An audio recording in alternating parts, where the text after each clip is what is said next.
Ezequiel 18 é uma mensagem poderosa sobre a responsabilidade individual diante de Deus. Neste capítulo, Deus confronta o provérbio popular em Israel que dizia que os filhos estavam sofrendo por causa dos pecados de seus pais.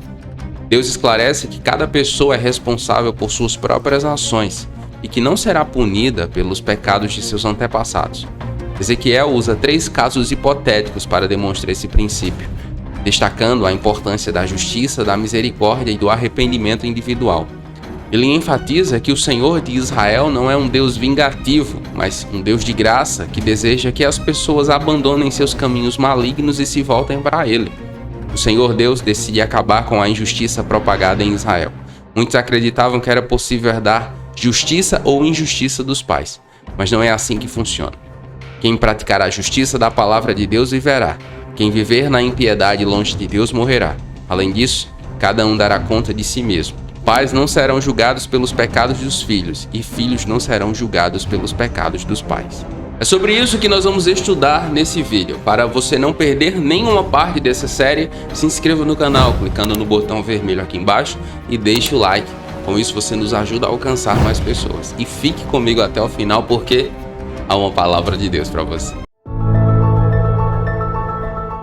Ezequiel 18 vai do versículo 1 ao versículo 32 e pode ser dividido em 3 partes. Lembrando que se você quiser acessar esse mapa mental que eu estou usando aqui, basta você acessar o jesuseabiblia.com, Ezequiel 18, ou se você quiser pode ir direto pelo link que está na descrição. Vai dar direto no estudo. Na primeira parte, nós vemos: esta palavra do Senhor veio a mim. O que vocês querem dizer quando citam este provérbio sobre Israel? Os pais comem uvas verdes e os dentes dos filhos se embotam. Juro pela minha vida, palavra do soberano, o Senhor, que vocês não citarão mais esse provérbio em Israel, pois todos me pertencem, tanto o pai como o filho me pertencem. Aquele que pecar é que morrerá. Olha isso, o Senhor Deus está nos fazendo revelações muito importantes aqui. O que é que nós aprendemos com essa declaração do texto sagrado? Primeiro, o falso provérbio, os pais comeram uvas verdes e os dentes dos filhos se embotaram, era uma expressão popular na época, porque ela refletia uma crença comum de que os filhos sofriam as consequências dos pecados do pai. Essa crença era baseada em uma interpretação equivocada de passagens como Êxodo 20, versículo 5, que falam sobre a punição dos filhos pelos pecados dos pais. Em segundo lugar, Deus esclareceu que cada indivíduo é pessoalmente responsável perante Ele e não pode culpar outros por suas próprias faltas. O que é que eu aprendo com esse importante texto da Bíblia Sagrada? Cada indivíduo é responsável por suas próprias ações perante Deus e não pode culpar outros por suas próprias faltas. Você é responsável por suas escolhas, eu sou responsável pelas minhas escolhas. Nós não podemos ficar culpando ninguém por causa dos resultados da nossa vida. Nós não podemos culpar ninguém por não servir a Deus. Nós não podemos culpar ninguém por não temer a Deus. Cada indivíduo é responsável por suas próprias ações. Com relação ao sofrimento, às injustiças e as muitas coisas que muitas vezes você sofreu ou eu sofri a partir do nosso nascimento, isso aí é um problema generalizado causado pelo pecado. Mas a maioria de nós, a maioria dos seres humanos, ele colhe o fruto das suas más ações, das suas más escolhas. E é exatamente isso que Ezequiel 18 nos mostra. O texto continua aqui na segunda parte, dos versículos de 5 a 20, e o profeta vai dar 3 casos hipotéticos de responsabilidade individual que vão nos ajudar a entender o que o Senhor Deus está nos dizendo. Eu vou ler apenas o versículo 20, mas vou explicar o trecho para que você possa entender. Ele começa dizendo no versículo 20: a alma que pecar, essa morrerá. O filho não levará a iniquidade do pai, nem o pai levará a iniquidade do filho. A justiça do justo ficará sobre ele, e a impiedade do ímpio cairá sobre ele mesmo. Veja como esse texto é esclarecedor e libertador. Você não vai colher os pecados dos seus pais, nem eu. assim como os nossos filhos não colherão os nossos pecados. Algumas coisas importantes que nós precisamos ter em mente aqui. Ezequiel 18, ele apresenta 3 casos hipotéticos para ilustrar a mensagem sobre a responsabilidade individual de Deus. No primeiro caso, que vai dos versículos de 5 a 9, ele descreve um indivíduo que vive uma vida justa e reta, obedecendo aos mandamentos de Deus e agindo com compaixão e justiça. O ponto principal desse caso é que esse indivíduo não será punido pelos pecados de seus pais ou de outros membros de sua família, mas será recompensado com a vida e a bênção de Deus. O segundo caso hipotético, ele fala sobre um filho violento, o filho violento de um pai justo. Olha isso. Dos versículos de 10 a 13. Esse caso descreve um filho que se afasta do caminho justo de seu pai e vive uma vida de violência e pecado. O ponto principal desse caso é que esse filho será responsabilizado por suas próprias ações e não será salvo pela justiça do seu pai. Não tem como o pai salvar o filho, por mais que ele ore, por mais que ele interceda. Se o filho não se arrepender, não tem como ele ser perdoado pelo Senhor Deus. Nós podemos interceder, nós podemos orar, nós podemos ensinar, mas no final a decisão é individual. O terceiro e último caso que ele apresenta aqui é o caso de um filho justo de um pai violento, nos versículos de 14 a 18. Esse caso descreve um filho que segue o caminho justo de seu avô, em vez do caminho violento de seu pai. O ponto principal desse caso é que esse filho será salvo por suas próprias ações e não será punido pelos pecados de seu pai. O que eu aprendo aqui?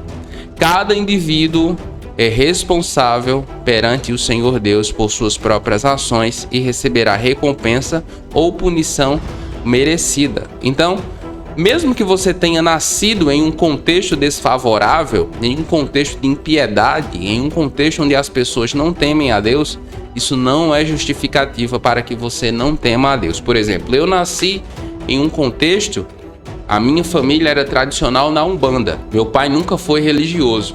Minha mãe, sim. Então, minha mãe nos levava criança para a Umbanda e nós participávamos dos cultos e tudo. Depois, ela migrou para o espiritismo e a companhia dela era eu, Criança, eu acompanhava minha mãe ao centro espírita e ficava lá com ela nas reuniões. Depois disso, toda a atividade religiosa da minha família cessou. Eu nunca vi meu pai expressar nenhuma reação com relação a Deus. É tanto que, adolescente, já convertido, eu perguntei se ele era ateu e ele tomou um susto. Porque ele, não, eu creio em Deus. Eu digo, porque o senhor nunca demonstra, eu nunca vi o senhor orar, nunca vi ou rezar, nunca vi o senhor ler a Bíblia, como é que o senhor diz que tem fé em Deus sem nunca demonstrar essa fé? Então era esse o contexto da minha família. Com 12 anos de idade eu comecei a ler a Bíblia sozinho, uma Bíblia dos Gideões, o Novo Testamento dos Gideões. Eu peguei e comecei a ler sozinho. E dali em diante, eu nunca mais parei. Eu comecei a ler sozinho aos 12, aos 15 anos, meus colegas de escola me evangelizaram, eu criei em Jesus, confessei como Senhor e Salvador, como eu já li a Bíblia, então isso facilitou mais o meu entendimento. E aqui estou eu. Eu nasci em um contexto de fé totalmente desfavorável, mas à medida que a graça de Deus se revelava a mim, eu fui crendo. É claro que isso é gerado pelo Espírito Santo, porque ele é quem nos convence do pecado, da justiça e do juízo. Eu não estou dizendo que eu tenho mérito nisso. O que eu quero dizer é que o meu contexto era um contexto desfavorável. Eu fui o primeiro cristão a confessar Jesus na minha casa. E depois vieram os meus irmãos, mas eu fui o primeiro. O que eu quero dizer é que você não pode esperar estar no contexto certo para temer a Deus. Meu pai, a partir da minha conversão, ele começou a me perseguir muito, de verdade. Ele nunca me bateu, mas houve muita pressão psicológica, muita pressão para que eu abandonasse o evangelho, muita humilhação, foi muito difícil. Tanto que aos 19 anos eu saí de casa porque a nossa convivência era insuportável. O que eu quero dizer é que eu abri mão de muitas coisas, inclusive da minha família, mas não abri mão de Cristo. Porque eu entendo esse texto, a responsabilidade é individual. Cada um de nós dará conta de si mesmo ao Senhor Jesus. texto continua e aqui na última parte, escapando do juízo através do arrependimento, vai do versículo 21 a 32, o versículo 32 diz o seguinte: porque não tenho prazer na morte de ninguém, diz o Senhor. Portanto, arrependei-vos e vivei. Então Deus ele deixa claro aqui qual é a intenção dele. Eu não tenho prazer na morte de ninguém, eu quero que vocês se arrependam e vivam. Algumas coisas interessantes que nós precisamos ter em mente aqui. A última parte do texto enfatiza o caráter de Deus como um Deus de amor e misericórdia, que não deseja a morte do pecador, mas sim que ele se arrependa e viva. Ele também destaca a importância do arrependimento como um meio de escapar do julgamento divino. Em outras palavras, aqueles que se arrependem de seus pecados e se voltam para Deus podem receber perdão e vida, enquanto aqueles que persistem no pecado enfrentarão a morte espiritual e a punição divina. Em segundo lugar, Ezequiel explicou que o arrependimento e a obediência às leis de Deus poderiam evitar o julgamento e levar uma vida livre do pecado. Deus deseja que as pessoas abandonem o pecado e sigam seus caminhos justos. Então, são algumas das coisas que esse texto nos ensina. E o que eu aprendo, particularmente? Eu aprendo que o arrependimento individual e a obediência a Deus podem levar à salvação e à vida eterna. É individual, meu irmão, minha irmã. Ah, Diego, mas o meu marido, ele não quer que eu sirva a Deus. A minha mãe sempre disse isso, que o meu pai proibia ela de servir a Jesus e tal, mas chegou um tempo que o meu pai nem se importava mais. E mesmo assim, ela não quis servir a Jesus. Então, muitas vezes, eu não estou falando que são todos os casos, tá? Mas muitas vezes nós nos apoiamos, nós não. Muitas vezes o pecador se apoia em alguma desculpa para não servir a Jesus. Ah, é o meu... Disseram isso para Jesus. Ah, deixa eu enterrar meu pai, deixa eu me despedir de não sei quem. Sempre está dando essa desculpa. Mas nós aprendemos com a Bíblia Sagrada que o Evangelho deve ser a nossa prioridade. Tomar a cruz diária e seguir a Jesus. É isso que Ele espera de nós. É isso que eu espero que você faça. E é isso que eu espero que eu faça até o fim, até que o Senhor Jesus volte. Muitas pessoas não entregam as suas vidas a Jesus de maneira completa porque não conseguem perceber que foram criadas para um propósito. Sim, Deus criou você com um propósito muito específico. Hoje eu vivo completamente imerso no propósito de Deus para a minha vida. Claro que eu descobri isso com bastante esforço ao longo do tempo e cometendo muitos erros. Mas para lhe ajudar, para que você economize tempo e recurso, eu escrevi um e-book, Descobrindo o Propósito de Deus para a Sua Vida. Com o que eu compartilho neste e-book, você não vai só descobrir qual o propósito de Deus para a sua vida, como vai poder praticá-lo, vivenciá-lo, fazer com que o seu propósito faça viver cada dia debaixo do propósito de Deus. Isso vai lhe economizar muito tempo e recurso e lhe dar muita paz, porque você vai tomar decisões mais assertivas. Se você quiser saber mais informações sobre o e-book, basta você clicar no link que está na descrição desse vídeo ou no primeiro comentário fixado. Nos comentários, faça o seu pedido de oração e nós vamos orar com você e por você. E se você ficou comigo até aqui, escreva aí nos comentários, justificados por Cristo. Eu vou saber que você ficou comigo até o final. Eu oro para que Deus abençoe a sua vida e até a próxima.